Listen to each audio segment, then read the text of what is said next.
Finally मु आ मो सांग लकी एबे पहुंची जाइछु पांडव बखरा रे। लकी गाड़ी रखिला गाड़ी रखिला एबे पांडव बखरा देखि परछन। एई पहाड़टा ही होछ पांडव बखरा। तो चलंतु देखिया पांडव बखरा को। पिला हमको गाइड करिकिना नौचंती लोकल पिला। तो ना कोन करे तो ना तो गा कोठी पाखे रे हैं पाठ छाड़ पढुछ ना नहीं को क्लास रे तोर षष्ठ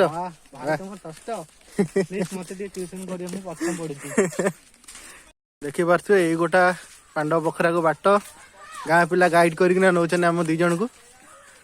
काजू गछ चारिआडे होती पूरा माने देखा जाउची पूरा माने जोरासिक पार्क भाया देखा जाउची।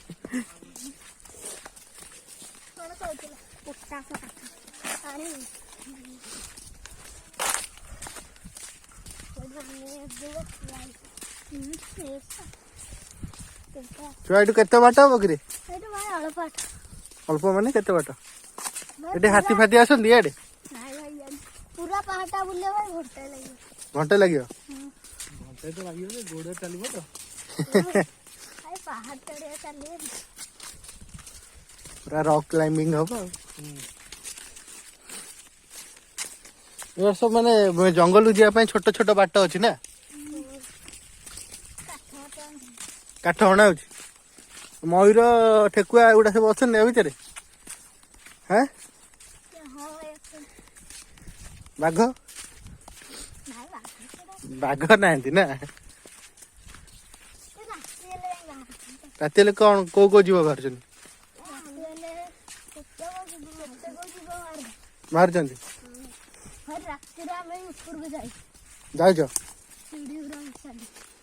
यही बाटे राति ऊपर जाओ भूत ना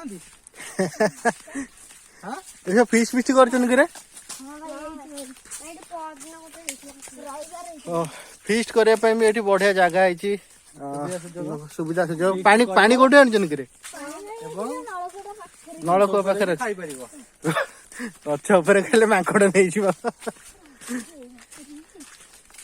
पूरा बण जगह पूरा देखी पार्टी जंगल पूरा यही पहाड़ चढ़िया भाई केन चढ़िया एडे एडे पत्थर बाट अच्छी चले चलो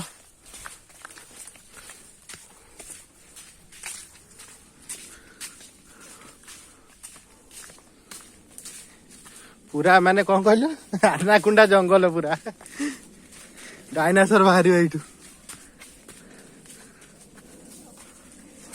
एठू ऊपर को थकी गल टोका आमर पूरा देशी टोका सब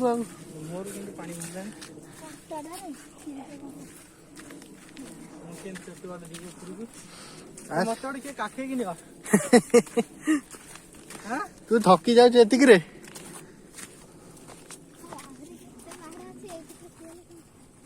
मत गोटे काखी चलो आज सकाଳେ कौन खाई जगह पूरा असम न छुआ मैंने ऊपर चढ़ी जाऊँ आराम से गाँ पिला आम जाऊ जाऊ ये पूरा बाटरू गोड़ हाथ कौन हो सारे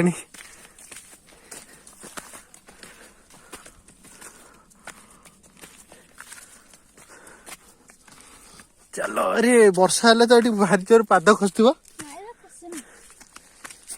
लकी चिड़ा आसी पारनी ऊपर को ऊपर पूरा भ्यू पूरा असम ओ वर्षा पाग एत भल जना पड़ न लघुचाप जगह वर्षा है ब्यूटीफुल माड़ी चल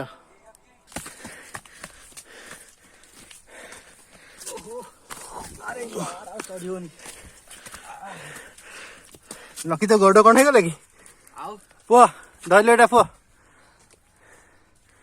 तमें दिन के चढ़ुच तीन चार थर लेखा शेड शेड देखा हम ऊपर वीडियो करे आमे चढ़ी जाओ और कर वीडियो ए मते छाड़ी के जाओनी रे मुझे भी तो फाइनली हमें पहाड़ चढ़िया तो अभ्यास नहीं तो फाइनली दी जण आसिक पांडव गुंफार डेस्टिनी पॉइंट ऊपर पहुंची गलु ना एटा भालू गुंफा ऊपर अच्छे पांडव गुंफा तो यहाँ है भालू गुंफा भालू आ रोज एटी आगुरी रोते भालू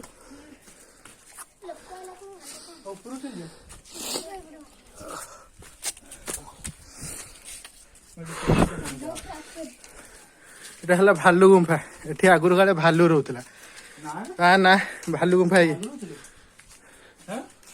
ভালু গুম্ফা রয়ে যাইছে না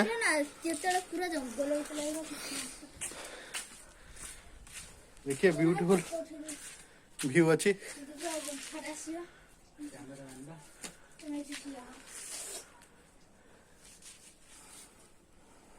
वर्षा ले रही जाऊच जोरसोर मेघ हेले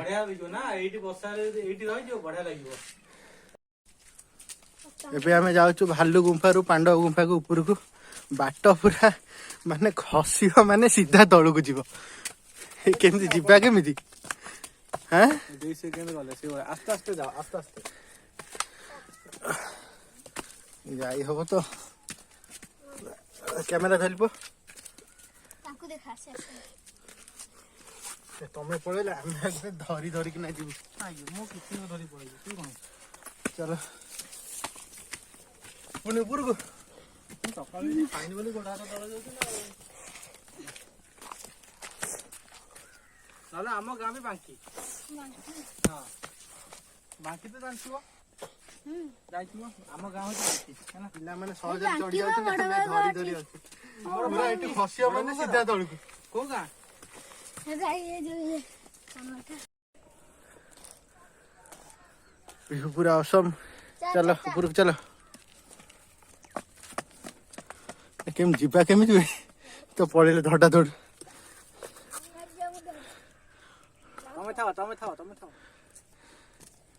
आसी अलगा बाटर ना एटा आकसियो चढ़िया पे पूरा ऊपर को केन जीबी बाबूजी चाले चाले चलो से धड़ाटा कठाटा कोन हेची को जराटा है सेटा कुकुड़ा फार्म ना एटा गोटे फैक्ट्री चलो फैक्ट्रीटा चलो चलो चलो बाकी आछी तो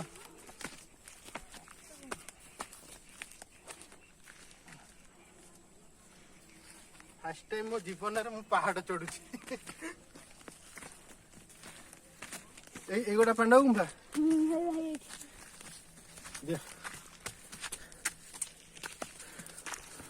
पिला पूरा गाँ पिला डिया मारी गोटू पड़ी जाऊँ फाइनाली पहुंच गलु पांडव गुंफा रे देखी पारते ये गोटा हूँ पांडव गुंफा तले जोटा आम देखिले सेटा भालू गुंफा यहाँ पांडव गुंफा इको हूँ ना कथा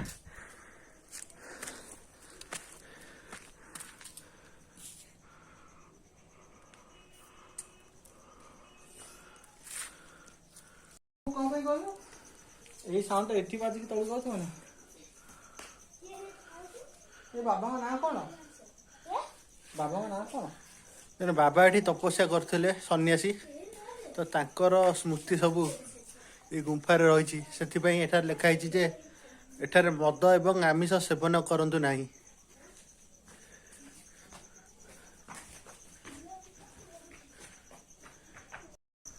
देखि पारथे पूरा रहस्यमय ये पांडव गुंफा पांडव मानक अज्ञातवास समय रे पंचु पांडव जितेबाला अज्ञातवास करते गुंफा को तैयारी करते विश्वास अच्छी एटी जड़े सन्यासी स्मृति रही अच्छी गुंफार एठार सी भालु बाघ जो जीव मैंने आगुरी थे सेठी गहण रही तपस्या करते तो ये गुंफा सन्यासी को गुंफा नाम भी परिचित पांडव गुंफा केवल पांडव मानक नुहे एठारे प्राकृतिक सौंदर्यर बहुत भल गंताघर देखी पारते व्यू ये हूँ पांडव गुंफार माने प्री हिस्टोरिकल पीरियड रो चित्र सबू माने प्री हिस्टोरिकल जुगरे माने एगुड़ा सब होता ताथे ओडिया रे भी आमर किछिटा लिपि लेखाई पांडव गुंफार एठी ओडिया लिपि किछिटा लेखाई देखी पार्छन्ती तो बहुत बढ़िया जगह जदि आपण पुरातन जिनस विषय जानापी चाहते तो निश्चय आसतु पांडव बखरा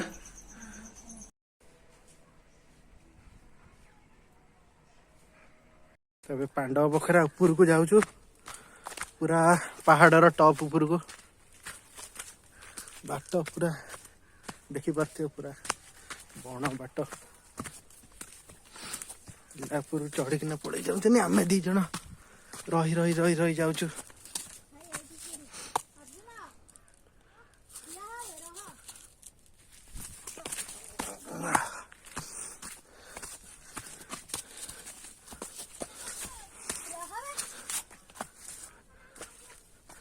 ଏଠି କାଠ ସିଡିର ଉପରକୁ ଯିବା, ଚାଲ।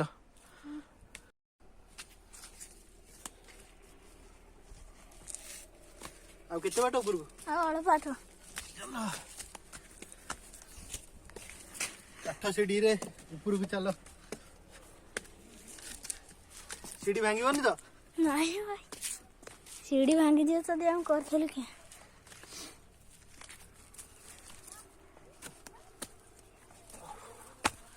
ଚାଲ ଉପରକୁ ଚାଲ।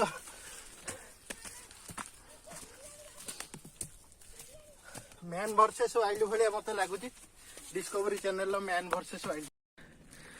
ଫାଇନାଲି ଘଣ୍ଟାକର ଅକ୍ଳାନ୍ତ ପରିଶ୍ରମ ପରେ ପାଣ୍ଡବ ବଖରା ଉପରେ ଆସିକି ଆମେ ପହଞ୍ଚି ଯାଇଛୁ।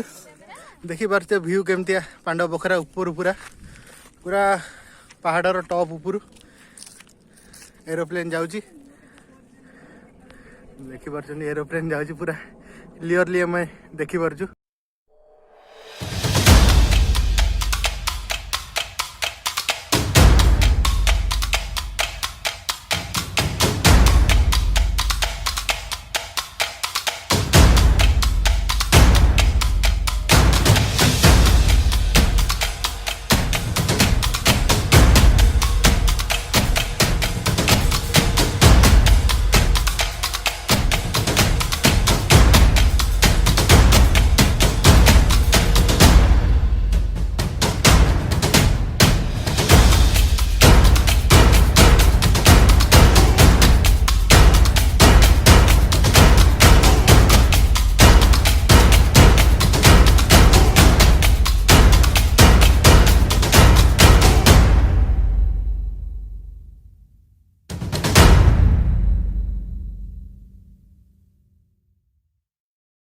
ପାଥପୁରରୁ ଏଇ ପାହାଡ଼ ଏରିଆର ପିଲା ମୁଁ। ଏଇ ପାହାଡ଼ ଆମର ବହୁତ ପ୍ରକାର ବିଭିନ୍ନ ପ୍ରକାର ପ୍ରାଚୀନ କଳା ସଂସ୍କୃତିକି ନେଇକି ପାହାଡ଼ ଗଠନ ହେଇଛି।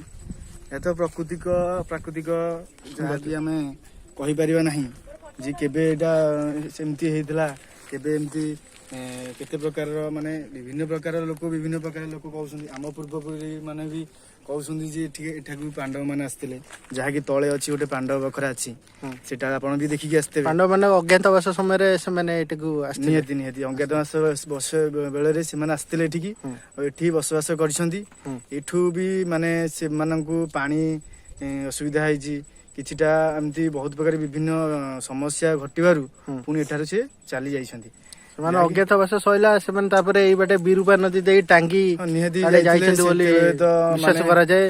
ଏଟା ତ ନିହାତି ବିଶ୍ୱାସ କରିବୁ, କାହିଁକି ନା ଆମର ପୂର୍ବ ପିଢି ଯୋଉମାନେ, ସେମାନେ ତ ଆମର ଯେତିକି ଆମକୁ ଜଣେଇଛନ୍ତି ବା ଯେତିକି ଆମେ ଜାଣିଛୁ ଶୁଣିଛୁ ତାଙ୍କ ମାନଙ୍କଠୁ, ଯାହାକି ଏଠିକି ବି ପ୍ରଭୁ ଶ୍ରୀ ରାମଚନ୍ଦ୍ର ବି ମାନେ ଏଠିକି ଆସିଛନ୍ତି, ଯାହାକି ଏଇ ଆମ ବନବାସ ସମୟରେ ଏଇ ପାହାଡ ଚନ୍ଦକା ପାହାଡ ଦେଇ ଯାଇଛନ୍ତି।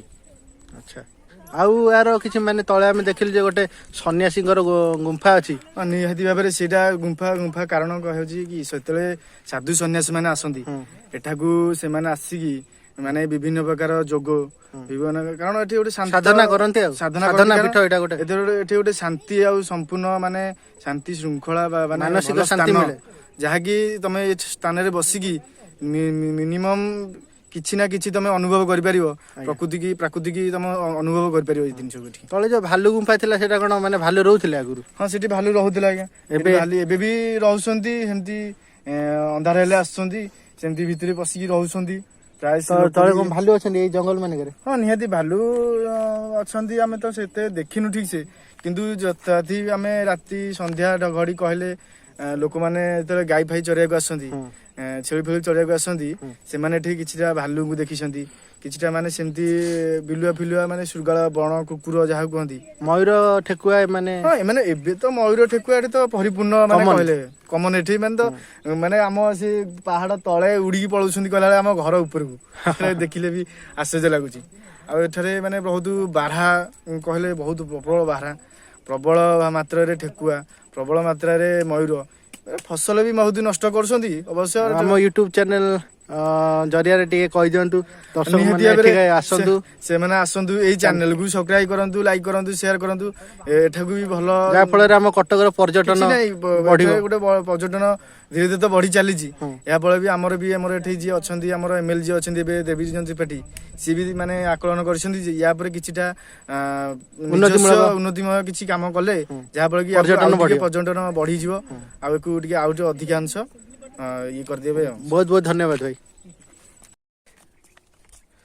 ପାଣ୍ଡବ ବଖରାରୁ ତଳକୁ ଯାଉଛୁ ପାହାଡରୁ, 2 ଜଣ ଗାଇଡ ଯୋଉ କୁନି ପିଲା 2 ଭାଇ ଆମର ସେ ଆମକୁ ଗାଇଡ କରି କରି ନଉଛନ୍ତି। ଯଦି ଆପଣ ପାଣ୍ଡବ ବଖରା ଆସୁଛନ୍ତି ତ ଭାଇ ଯୋଉମାନେ ଫିଜିକାଲି ଅନଫିଟ ଏଠିକି ଆସନ୍ତୁନି, ଫିଜିକାଲି ଅନଫିଟ ଲୋକ ଏଠିକି ଆସିବେ, ଗଳି ପଡିବାର ଚାନ୍ସ ବହୁତ ଅଛି। ଚାଲି ପାରିବନି, ଥକିଯିବ। ଫିଜିକାଲି ଫିଟ୍ ଯୋଉମାନେ ସେଇମାନେ ଏଠିକି ଆସନ୍ତୁ, ନହେଲେ ଥକିକି ପୁରା ଗଳି ପଡିବ କେତେବେଳେ। କୋଉ ବାଟେ ଯିବା କିରେ? ଏଇ ବାଟେ ଚାଲ।